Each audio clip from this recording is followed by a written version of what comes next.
Alrighty, here we have an EcoSport. I believe this is a 2013 EcoSport. Doesn't really matter, but it is the four-wheel drive version. And here we have a door that won't close, and that's because of this right here isn't latching. So today we're going to replace that. First steps first, you got to remove the back cover here. That's this piece right here, and that just is clipped in a couple different spots, which I don't know where they're at right now. I think there's one here, down here, here. There's one there. I'm gonna have to fix that, but it just pulls off. You just gotta kind of give it a little yank. It's a little tough, but it comes out. And then the part that we need to replace, unfortunately, it looks like it's gonna be a little hard to get a light up in there because I don't have a flashlight with me. But the part we need to replace is up in here. And there's two clips. There's one right here. And then there's one, oh, wait, that's not it. Never mind. That's not it. This right here. Which, can I turn the, hey, look at that. I found the flashlight. Anyway, there's a clip right here. That is for the power to the motor that unlocks the latch. And then this over here, which has all the sensors and stuff, that's on the left-hand side there. To get the old one out is very straightforward. There is a screw here, a screw here, and a screw here. And those bolts are hex. Every one of them. I don't know what size they are. I wish it would focus. There we go. So those are there, and that one there. And again, the problem that we're having is that this latch here isn't staying locked, so the door won't stay shut. That's a fair tip to anybody who is having this issue. We found, just to get the vehicle home, is that we took a long rope. We actually did it twice here, and you can feed it from up there. You tie it up here real tight, and you feed it down through here, underneath the light housing there, up over here, on top of this, through here, and then onto that. And that'll hold it so you can at least get the vehicle home so you can service it. Now the part that we'll be replacing it with is this one right here. I'm not going to give a link to this. This is because there's so many different versions available. There's two different versions, one for, I think it's the 2009 to 2012, or maybe it's 2008 to 2012. And then there's one for the 2013 to, I believe, 2017 or 18. Apparently they're interchangeable. We're about to find out, but I found out that the one that goes up to 2012 is half the price than the one for 2013 and newer.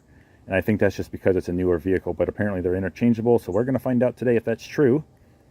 Yeah, so I think this part right here was like $48, and the ones for 2013 and newer are like $90. So again, we'll see if it works, and if it does, you'll know. Alrighty, to make a note, the bit that ends up fitting these holes is called a T30, so if you have one of these, this is what you need to use. And then we're going to put it in reverse.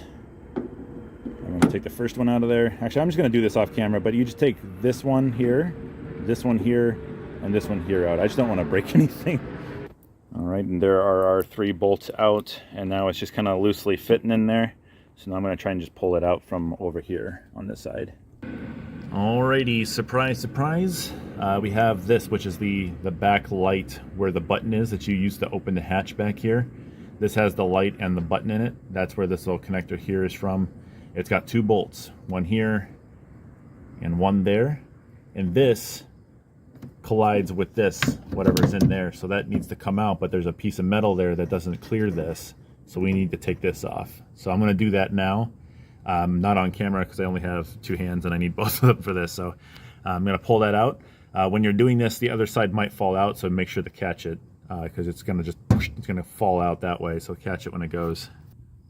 All right, so I got one of them off, and I just found out that there's actually a third one up there. So there was one here. That's the one I just took off. There's one there, and then there's one up in there, which I was covered before. And it looks like I guess I should probably say in good old Ford fashion, it looks like they squished the bolts. So what I'm using here is an adjustable wrench, and they don't, like, you don't loosen them and then they just kind of come off like you would think. They're tight all the way off. So it's a pain getting it up in there and then undoing it. And then my adjustable wrench, which I bought for a measly $3, keeps adjusting itself every time. So I have to like hold on to it. If you have the right tools, it'll be better, but I'm using an adjustable wrench. I don't know what size these are. You'll have to find that. Hopefully you have something that'll fit that. I didn't. I had to go to the store to get one because I thought it was just 3 bolts. Anyway, here we go. We're still going. All right, allow me to vent just a little bit more here. The reason why I'm having such a hard time taking these off is actually because the bolt is different sized all the way around. As you can see, from top to bottom, it's slightly shorter than it is going this way. It's longer this way and shorter that way. See how the length of that? So every time I go to one side, I have to readjust for that size. Oh my goodness. Anyway, I'm down to the last bolt. We're almost done here. You know, don't be like me and use one of these things. Get a ratcheting wrench or whatever those are called, the ratchet wrench. I just thought of that. If I would have brought all my freaking tools like I should have, instead of just thinking I'd be good with one. If I brought my whole toolbox, I'd be living life easy right now, but I'm doing it the hard way. All right, so I got the metal part off. That's this guy right here. And to do that, I had to push in on the posts there because they move. And I thought that the light housing would just kind of come out of there. But when you push on it, you can see through now. But when you push on it, it's locked on to something over here. And I don't know exactly what that is. I just don't feel like pushing further on it because I don't want to break anything. Actually, what it might be is there might be a screw back behind here,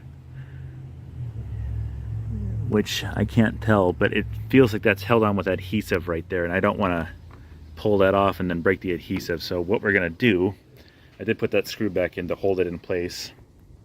I'm going to pull that, oh, that's the wrong way. Let's go the other way.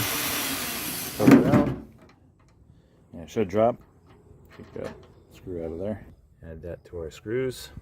And with that metal bracket out of the way there, there we go. It looks like our part kind of just fell out. And here it is. And here is our two latches. The new one is on the right, the old one is on the left. It does look like there is a slight difference here. There is some rubberized material here, I guess, to seal it on this one, because on the older style EcoSport, the door was down here. On the newer EcoSport, the door hinge is over here. So I guess that's what that's there for, to kind of seal it up and stuff. This one is really rusted up in there. That may be why this one failed. This one's basically brand new. Bolt holes are about the same, I guess, to, I was going to say the model numbers and stuff, but the new one doesn't seem to have a model number on it. Yours may differ. But the model number on the old one, I guess this is it right here, is GN1A-54264113BB. It's this number down here in the bottom. Get a little bit closer. There's the model numbers and stuff like that. If you're looking for an exact part, that's the number you need to look up. But now I'm going to put this new one in, and what I'm going to do is I'm going to slide it in there, screw in the screws for these here. That's what these here, 1, 2, and 3. And then before I do that, though, I have to fit this back behind this. So I'm going to try and show that if I can. I don't know if I have enough hands for it, though. Okay, sorry. There's no way in heck I was going to be able to do that. I needed both hands to finagle these in there. It's a little bit of a dance to fit them in. But there's the lock, or sorry, the latch over there. I can get the light in there. There we go. There's the latch over there.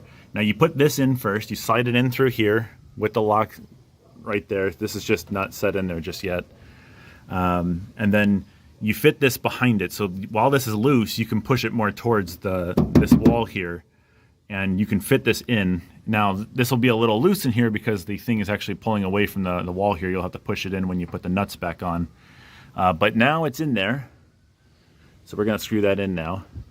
And what you'll do is you'll get the latch met up right there, and the 3 holes, one there. You can see it moving back there. Come on, focus. Moving it back there. One on the right there, and the one on the bottom, and there's your latch there. So what we're going to do now is we're going to screw those in.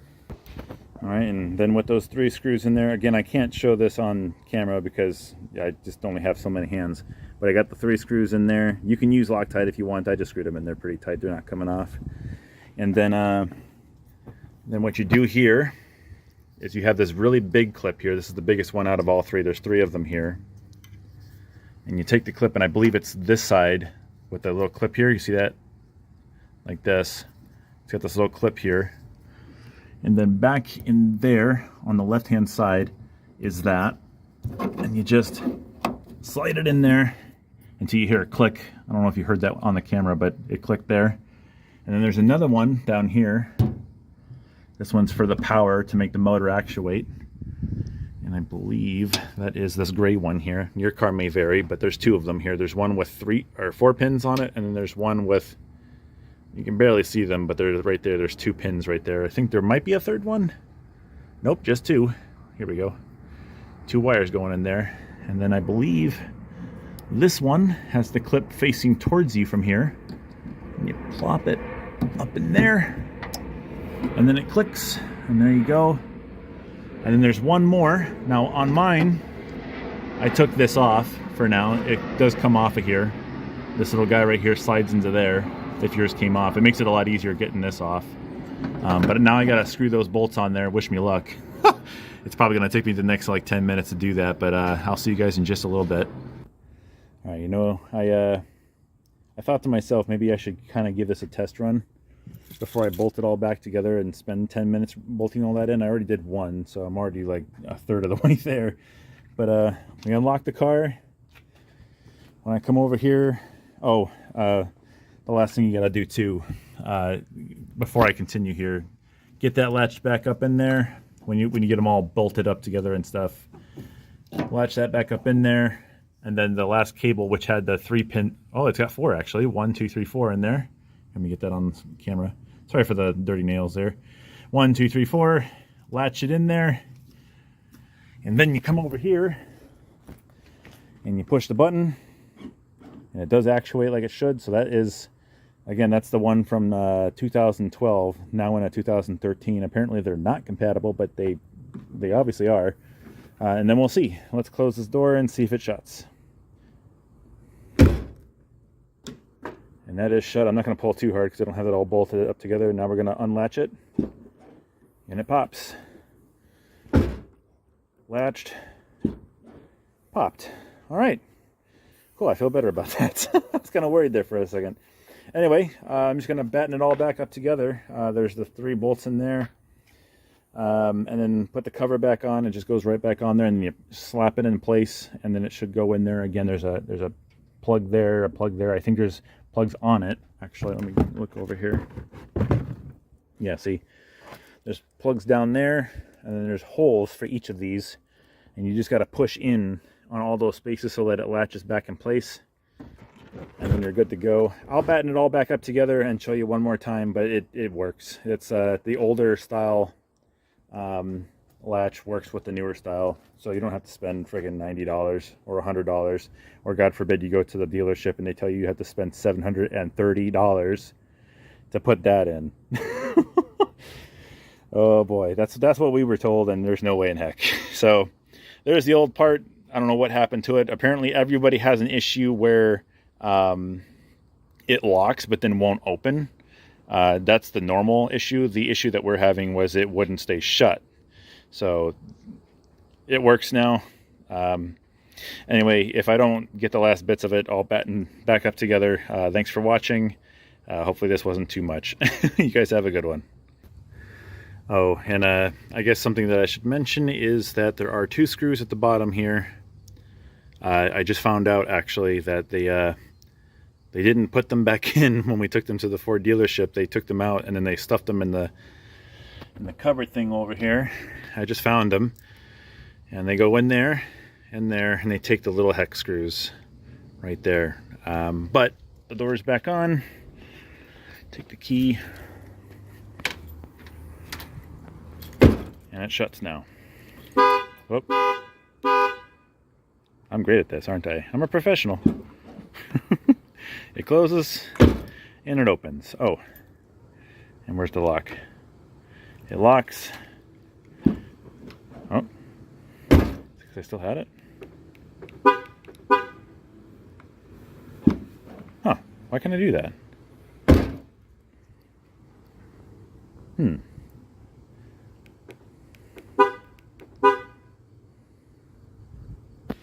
Okay, I got a little scared there for a second. I thought it was broken, but I found out that if you have the key in your hand, it'll still open the door because it's proximity or something like that. But you take the key away and give it to somebody else, or just take it inside and it stops. So now it's locked. Nice. All done.